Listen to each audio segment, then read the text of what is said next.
ঠিক কানের পাশ দিয়ে গুলি গেল ব্রাজিলের। 5 বারের বিশ্ব চ্যাম্পিয়নরা টিকে রইল বিশ্বকাপে, কিন্তু অনেক কষ্টে। শেষ মুহূর্তের গোল তাদের বাঁচিয়েছে, সেটা যেমন সত্য, ঠিক তেমনি পিছিয়ে পড়ে 2 গোল দিয়ে জিতেছে, সেটাও কিন্তু সত্য। সবচেয়ে বড় কথা, আজকের দিনটা কিন্তু কত তারিখ মনে রাখবেন? 29 জুন। যুক্তরাষ্ট্রে 29 জুন কিন্তু ব্রাজিল জিতল জাপানের সঙ্গে 2-1 গোলে রাউন্ড অফ 32-তে। এবং এই 29 জুন 1958 সালে কি হয়েছিল আপনারা জানেন? 68 বছর আগে ব্রাজিল প্রথম বিশ্বকাপ জিতেছিল এই 29 জুন 1958। সেই দিনটায় ব্রাজিল তো আর হারতে পারে না, তাই শেষ পর্যন্ত জিতেছে, যদিও আবারও বলছি কানের পাশ দিয়ে গুলি গেছে।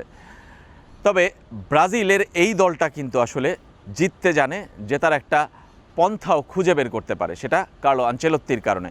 কার্লো আনচেলত্তির জীবনে এমন অসংখ্য ম্যাচ হয়েছে যখন তারা পিছিয়ে ছিল 1 গোলে 2 গোলে, কিন্তু শেষ পর্যন্ত কিন্তু তিনি জয়ের কোনো না কোনো একটা পথ খুঁজে বের করেছেন। এবং ব্রাজিলও আজকে সেইটাই করেছে। ক্যাসেমিরো গোল করে সমতায় ফিরিয়েছেন, গ্যাব্রিয়েল মার্তিনেল্লি একদম শেষ মিনিটে গোল করে দলকে জিতিয়েছেন। এক্সট্রা টাইমে যেতে হয়নি, টাই ব্রেকারও আসলে হয়নি এই ম্যাচে, সেগুলোর জন্যও প্রস্তুতি ছিল ব্রাজিলের। কিন্তু একটা কথা বলি, এই ব্রাজিলের খেলা কেমন লেগেছে আপনাদের? আমার ভালো লেগেছে, এই অর্থে বলছি যে সেকেন্ড হাফে ব্রাজিল যে ফুটবল খেলেছে, পজিশনিং ফুটবল, প্রেসিং ফুটবল, কিংবা আসলে যে পরিমাণ প্রেশার দিয়েছে আসলে জাপানের উপর, সেটা অবিশ্বাস্য। তবে প্রথমার্ধে খুবই খারাপ খেলেছে, সেটা আবার খারাপ লেগেছে। এই ব্রাজিলকে আমরা দেখেছি গ্রুপ পর্বে 3টি ম্যাচেই ধাপে ধাপে উন্নতি করতে।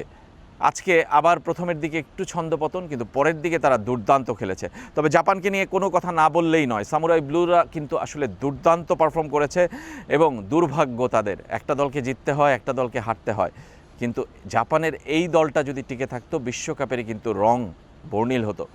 আবার ব্রাজিল হারিয়ে গেলে তাহলেও কিন্তু আসলে একদমই ম্যারমেরে হয়ে যেত। কোলগেট ম্যাক্স ফ্রেশে আছে আইসি কুলিং ক্রিস্টালস, যা দেয় ম্যাক্সিমাম ফ্রেশনেস সহ কোলগেট ম্যাক্স ফ্রেশ। সুতরাং ব্রাজিল টিকে রয়েছে এই বিশ্বকাপে, জানি না কতদূর পথ যাবে। আর্জেন্টাইন সমর্থকরা বলছেন যে ব্রাজিল যত এগিয়ে যাবে তত তাদের জন্য ভালো। আর্জেন্টিনা ব্রাজিল সুপার ক্লাসিকো দেখতে চান, আর ব্রাজিল সমর্থকরা চান হেক্সা। সময় আর খুব বেশি দিন নেই, এগিয়ে আসছে।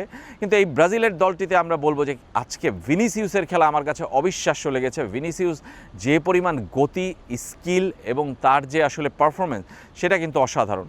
কখনো কখনো মনে হয়েছে তিনি একা খেলছেন, তাকে কেউ পাস দেওয়ার নেই, কিংবা তিনি একাই আসলে সেই নিজের স্কিলটা দেখাতে চাচ্ছেন, সেটাও আমার কাছে মনে হয়েছে। কিন্তু ভিনিসিউস এই দলে একটু হলেও ব্যতিক্রম। নেইমার আজকেও খেলেননি, এবং নেইমারকে ছাড়াও যে ব্রাজিল আসলে এগিয়ে যেতে পারে, সেটাও কিন্তু কার্লো আনচেলত্তির জন্য একটা চ্যালেঞ্জ ছিল এই বিশ্বকাপের আগে। নেইমারকে দলে নিয়েছেন তিনি অনেকটা, আমার মনে হয়েছে যে আসলে জনগণের প্রেশার, বিজ্ঞাপনের প্রেশার, কিংবা আসলে দর্শকদের আগ্রহের কারণে। কিন্তু তিনি যে খেলাচ্ছেন না এবং না খেলিয়েও যে সাফল্য পাচ্ছে ব্রাজিল, সেটাও কিন্তু কার্লো আনচেলত্তির আরেকটি সাফল্য। আনচেলত্তির কথা বলছি বারবারই, কারণ কার্লো আনচেলত্তির উপর ভর করেছিল ব্রাজিল। প্রথম বিদেশি কোচ হিসেবে তাকেই কিন্তু নিয়োগ দিয়েছে, ইতিহাসে প্রথমবার। এবং তিনিও প্রথমবার বিশ্বকাপে কোনো দলকে আসলে পরিচালনা করছেন। এখন পর্যন্ত তিনি কতটুকু সফল? 4 ম্যাচে 3 জয় 1 ড্র। সফল এখনও বলতেই হবে, কিন্তু এই সাফল্যে কেউ আসলে খুশি নয়।